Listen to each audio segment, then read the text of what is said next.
kahit po yan.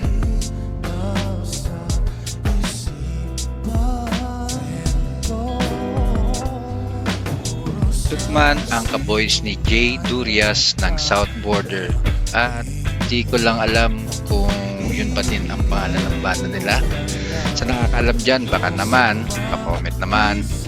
Siya si June Ibrahim na taga Santa Rosa, Laguna. Ito ang sinasabi ko kanina, kung sakaling pwede tayo ang pipili kung sino ang mananalo sa laban na to.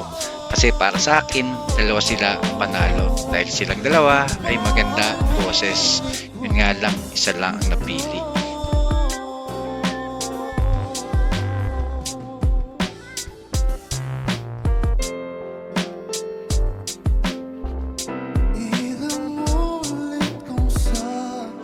Ito ang angat niya dyan.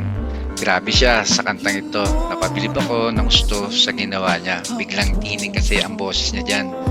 Ano ba tawag dyan sa timbre niya? Supremo ba? O aeroplano? Hay nako, kayo na bahala. Alfonso ata. Basta, panoorin nyo na lang para alam nyo kung tumama ba ako.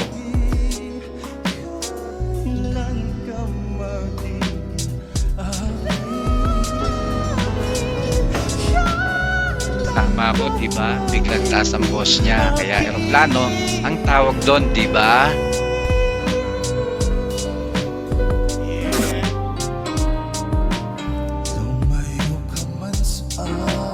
Dito ako humanga din sa boss niya sa kantang ito. Ang husay ng timbre ng boss niya. Kasi isipin mo ba naman, galing sa mataas na kanta, biglang kanta ka ng mababa. Kaya siya, kinaya niya. Kaya ang yabang niya, diba? Kung meron pa kayong may dadagdag o kung sa tingin nyo may kulang pa at may gusto pa kayong idagdag, kayo na bahala. Malaki na kayo.